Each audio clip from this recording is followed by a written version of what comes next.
भगवान शिव की छवि हम सब जानते हैं ना, अक्सर वो बाघ की खाल पहने या उस पर बैठे दिखते हैं। पर सवाल ये है कि ऐसा क्यों है, इसके पीछे की कहानी क्या है। आइए आज इसी दिलचस्प रहस्य को समझते हैं। जरा सोचिए, जो पूरे ब्रह्मांड के रचयिता हैं, वो सोने, चांदी, रेशम के बजाय एक मरे हुए जानवर की खाल क्यों पहनेंगे? ये बात थोड़ी अजीब लगती है ना? लेकिन इसका जवाब एक बहुत ही गहरी और कमाल की पौराणिक कथा में छिपा है। तो ये कहानी सिर्फ एक कहानी नहीं है, ये कहानी है अहंकार की, शक्ति की और आखिर में आत्मज्ञान की। तो कहानी शुरू होती है एक जंगल से। यहाँ कुछ ऋषि मुनि थे, बहुत ज्ञानी, लेकिन उन्हें अपने ज्ञान पर इतना घमंड हो गया था कि वो खुद को देवताओं से भी बड़ा समझने लगे थे। मतलब अहंकार ने उनकी आंखों पर पूरी तरह से पर्दा डाल दिया था। अब उनके इस घमंड को तोड़ने के लिए खुद भगवान शिव ने एक योजना बनाई। और देखिए, वो किसी राजा या देवता के रूप में नहीं आए, नहीं, बल्कि वो तो एक बहुत ही साधारण भिक्षा मांगने वाले तपस्वी का वेश धरकर उनके सामने पहुंच गए।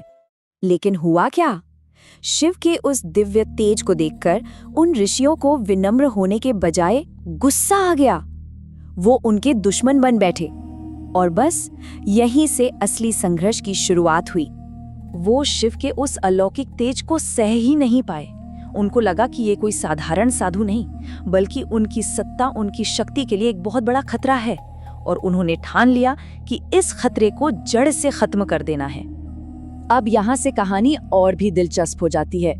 उन घमंडी ऋषियों ने शिव के खिलाफ अपनी सारी तांत्रिक शक्तियों का इस्तेमाल करने का फैसला किया, एक ऐसा हथियार बनाने के लिए जो उन्हें हमेशा के लिए मिटा दे। तो उन्होंने क्या किया? उन्होंने अपनी सारी शक्तियां एक विशाल यज्ञ की आग में झोंक दी और उस धधकती आग से उन्होंने एक भयंकर, एक बहुत ही खतरनाक बाघ को पैदा किया। पर ये कोई आम बाघ नहीं था, नहीं, ये तो असल में उन ऋषियों के ही पाप, उनके क्रोध और उनके अहंकार का जीता जागता स्वरूप था। वो क्रोध का राक्षस, वो बाघ पूरी ताकत से दौड़ता हुआ उस शांत तपस्वी पर झपटा। सोचिए जरा वो नजारा, एक तरफ इतना भयंकर क्रोध और दूसरी तरफ परम शांति में खड़े भगवान शिव। लेकिन अहंकार में डूबे वो ऋषि शायद ये भूल गए थे कि वो किसके सामने खड़े हैं। अब शिव की असली शक्ति, उनका असली रूप सामने आने वाला था। और फिर पलक झपकते ही सब खत्म। शिव ने कोई अस्त्र नहीं उठाया, कोई बड़ा युद्ध नहीं किया, नहीं, उन्होंने बस अपनी छोटी उंगली के नाखून से उस विशालकाय बाघ का अंत कर दिया। सोचिए कितनी सहजता से।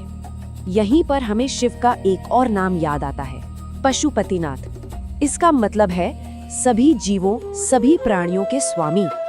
तो जब वो खुद ही हर जीव के स्वामी हैं, तो ऋषियों का बनाया हुआ बाघ चाहे कितना भी शक्तिशाली क्यों ना हो, उनके सामने क्या टिकता। और बस अपनी इसी जीत के प्रतीक के तौर पर शिव ने उस बाघ की खाल को उतारा और उसे अपने वस्त्र की तरह धारण कर लिया। और तभी से उनका एक नाम व्याघ्रांबर या बाघांबर भी पड़ गया। तो कहानी तो यहाँ खत्म होती है, लेकिन इसका असली मतलब, इसका गहरा आध्यात्मिक अर्थ तो अब शुरू होता है।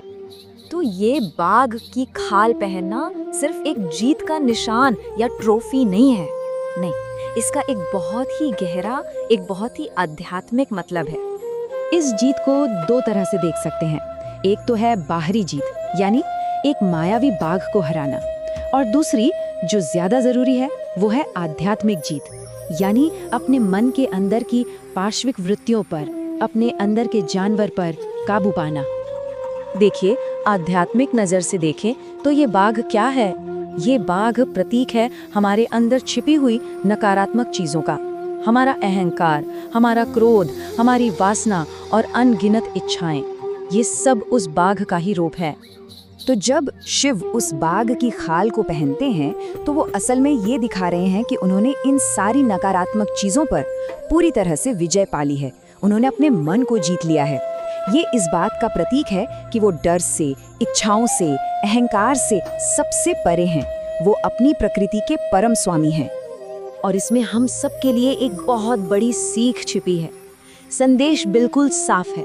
अगर परमात्मा को पाना है, दिव्यता को महसूस करना है, तो सबसे पहले अपने अंदर के लालच, क्रोध और अहंकार वाले जानवर को जीतना ही होगा।